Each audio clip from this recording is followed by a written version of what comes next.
দিল্লিতে নির্বাচন কমিশনের অফিসে গিয়েছিলেন তৃণমূলের 10 জনের প্রতিনিধি দল। অভিষেক বন্দ্যোপাধ্যায়ের নেতৃত্বে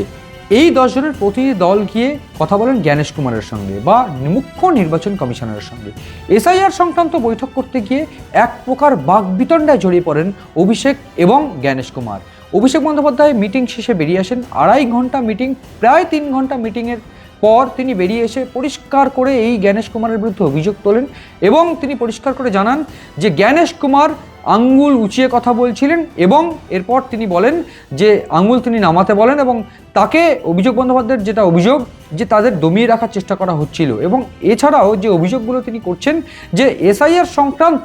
যে কয়েকটি প্রশ্ন, তার মধ্যে কোনো প্রশ্নেই তেমনভাবে সঠিক উত্তর তিনি দেননি বা জ্ঞানেশ কুমারের যে বেঞ্চ তারা দেননি। এছাড়াও যে বিষয়টা এখনো অবধি জানা গিয়েছে এএনআই এবং রয়টার্স সূত্রে, যে অভিষেক বন্দ্যোপাধ্যায়ের যে দল বা এই 10 জনের প্রতিনিধি দল তারা গিয়েছিলেন, যাওয়ার পর যে কমিশনের ফুল বেঞ্চ ছিল সেই ফুল বেঞ্চ 10 থেকে 12টি প্রশ্ন তারা করেন এসআইআর সংক্রান্ত বিষয়ে এবং প্রত্যেকটি প্রশ্নেই শেষ পর্যন্ত গিয়ে নাগরিকত্বের উত্তর তারা পেয়েছেন এবং সেক্ষেত্রে তারা কোনোভাবেই সন্তুষ্ট নন এবং এই যে গোটা মিটিং বা গোটা বৈঠক সেটা যে এক প্রকার কোনো সদর্থক হয়নি সেটা একেবারে তিনি পরিষ্কার করে বেরিয়ে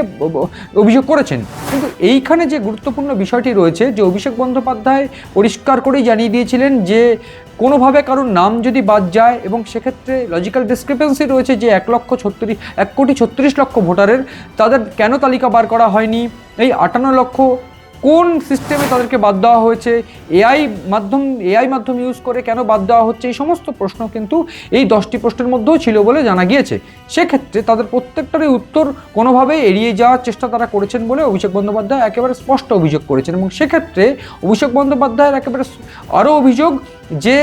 প্রত্যেকটা ক্ষেত্রেই কিন্তু আঙুল উঁচিয়ে এই জ্ঞানেশ কুমার কথা বলার চেষ্টা করেছেন এবং সেক্ষেত্রেও জ্ঞানেশ কুমারকে তিনি পাল্টা জবাব দিয়েছেন, আপনি মনোনীত এবং আমি নির্বাচিত। এই যে বিষয়টা সেটা অত্যন্ত গুরুত্বপূর্ণ যেমন রয়েছে এবং তার পাশাপাশি অভিষেক বন্দ্যোপাধ্যায় যে হুমকি ইতিমধ্যে দিয়েছেন যে এই নির্বাচন কমিশনের অফিস ঘেরাও করবেন, যেটা আমরা দেখেছিলাম যে বাংলা অস্মিতাকে শান দিতে গিয়ে অভিষেক বন্দ্যোপাধ্যায় বা মমতা বন্দ্যোপাধ্যায় পরিষ্কার করে বলেছিলেন যে কোনো যোগ্য ভোটারের নাম যদি বাদ যায় সেক্ষেত্রে এই দিল্লির বিভিন্ন জায়গা ঘেরাও হবে বা নির্বাচন কমিশন ঘেরাও হবে।